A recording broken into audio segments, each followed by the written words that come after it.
Welcome back to the Relaxing Ghost channel here on YouTube.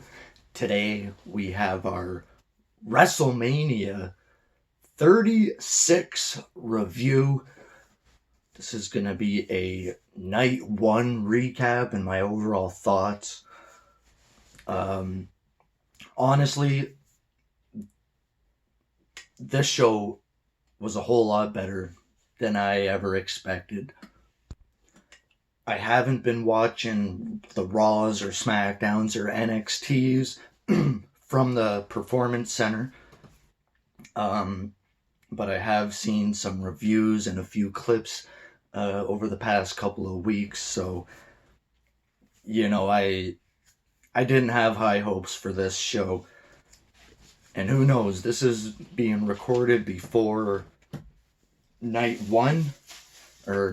two, sorry. So they split it up into two nights. I thought this was much better than a, 7-hour show. And I don't know how they're going to execute this next year. Are they going to do two nights in the stadium? Or it'll be weird because, pulling people in and out of the stadium two nights in a row is going to be, crazy work. Or would they bother with that? So yeah, we had one pre-show match. They announced two pre-show matches early afternoon yesterday. I thought this was good. So yeah, we had our Boneyard match, which got great reviews. Our Raw Women's title, our SmackDown ladder match, Owens and Rollins. Let's get into this. The pre-show match. They could have done probably a couple other matches. It took me a few matches to really start getting into this. I had a slow start, let's be honest here. And I didn't see the pre-show match. It was Cesaro versus Gulak. Cesaro wins with some type of airplane spin. So, good for Cesaro. Opened up with a Women's Tag Team Championship match with Alexa Bliss and Nikki Cross winning the tag titles here.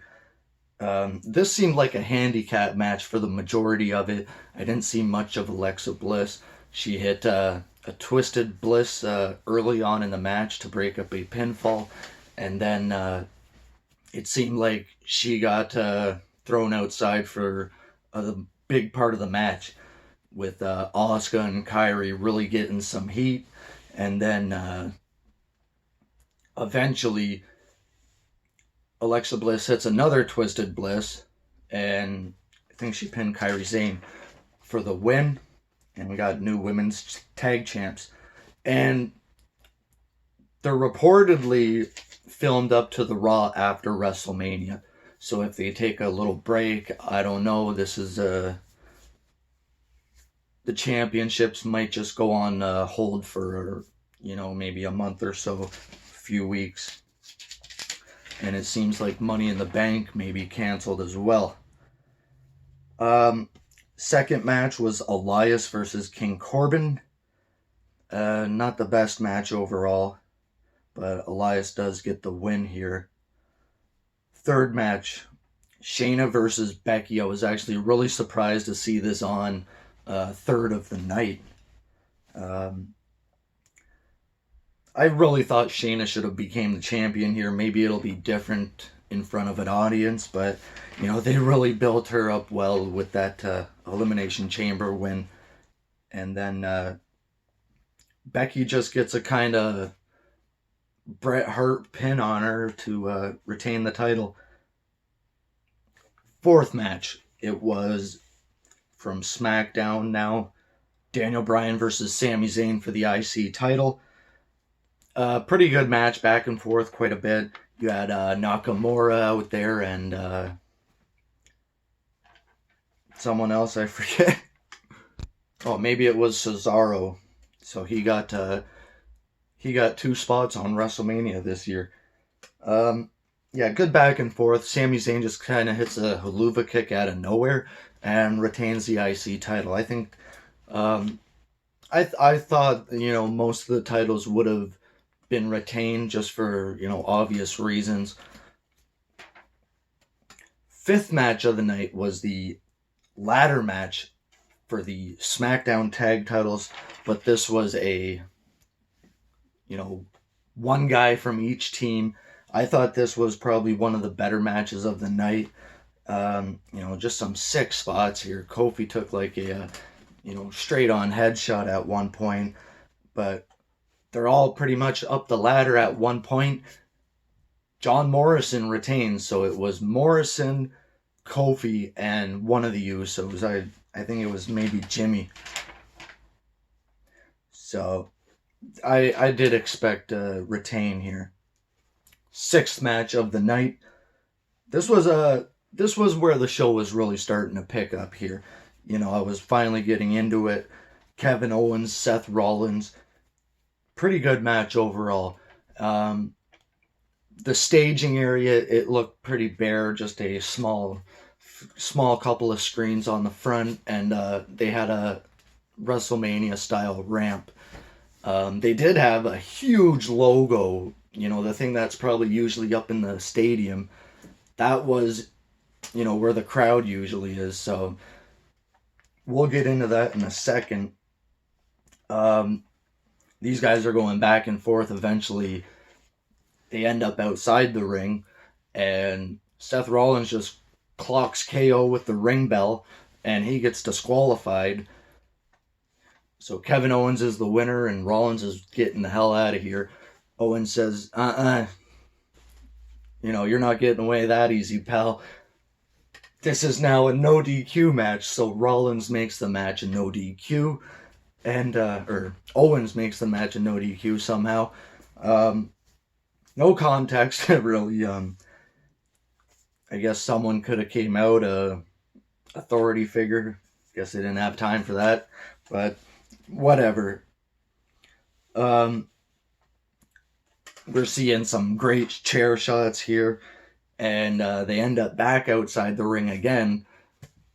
Rollins is on the announce desk. Kevin Owens climbs up this WrestleMania sign, hits an elbow drop off the thing, tosses him in the ring, hits a stunner for a 3, and Kevin Owens, I believe, wins his first WrestleMania match. Believe he lost to Daniel Bryan and Shane McMahon that one year. He lost the IC title. WrestleMania hasn't been too good for Kevin Owens, while Seth Rollins has won all these championships and only lost once prior to this at Mania. He would be 6-1, I believe, at WrestleMania. Now 6-2. Next up was Goldberg versus Braun for the Universal title. They did all that work with The Fiend, and something weird just happened. It said recording while, I don't know. They pretty much buried The Fiend for this. I was not looking forward to the Roman Goldberg match either, so Goldberg versus Braun, I didn't expect too much better, and this was probably the worst match of the night. Goldberg hits 3 spears for a 2 count, hits a 4th spear, goes for the jackhammer. Braun reverses it into a power slam, hits 3 more power slams for 4 power slams, and that's a 3 count. New Universal Champion. I get they had to get the title off Goldberg, but this was just garbage. And the main event was the Boneyard match. This was fantastic. I was a fan of the Hardy Boys, Final Deletion, all that stuff. The Broken Universe. I'm a big fan of that.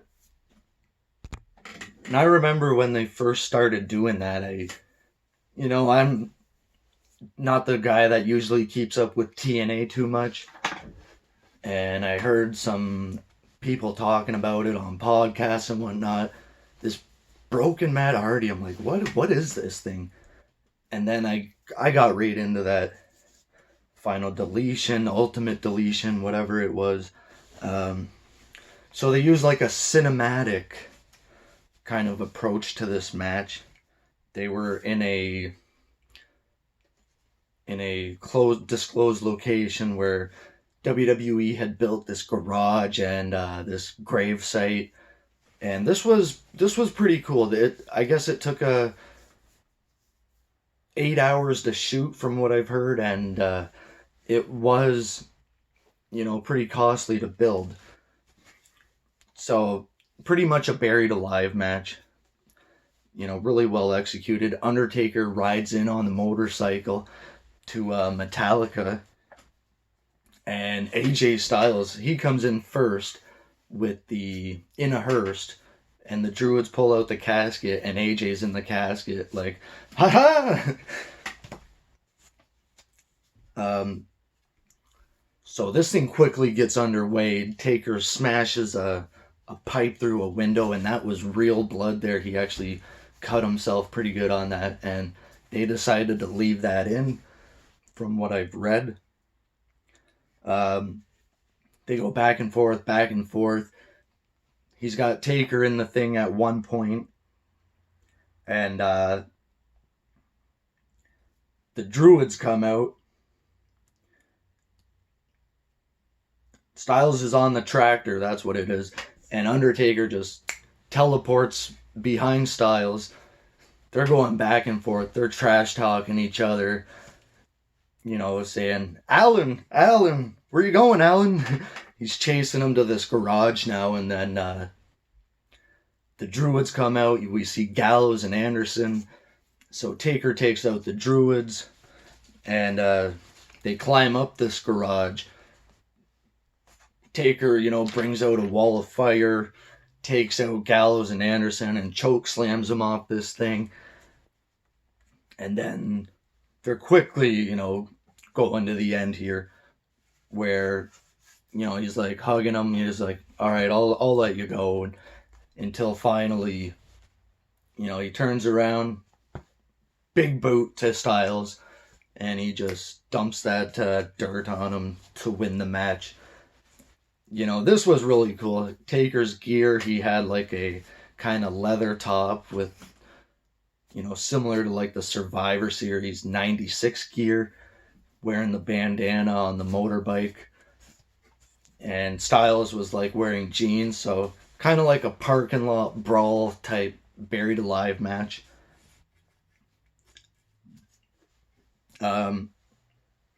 Overall, I thought it was pretty good. A lot of people were had mixed feelings about it going in, so I didn't really know what to expect.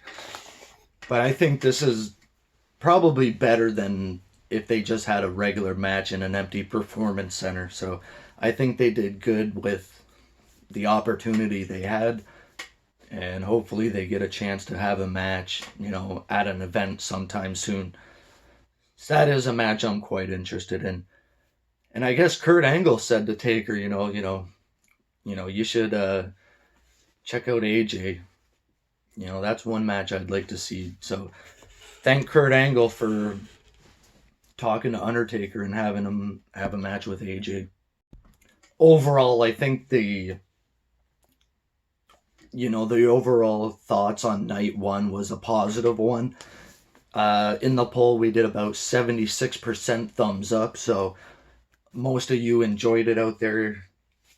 For the most part, I say this was a lot better than I expected. So as a rating out of 10, I'd probably go, the first couple of matches really took a lot to get into, but after that, I think the ball was rolling fairly well. I'm going to go 7 out of 10 for night one.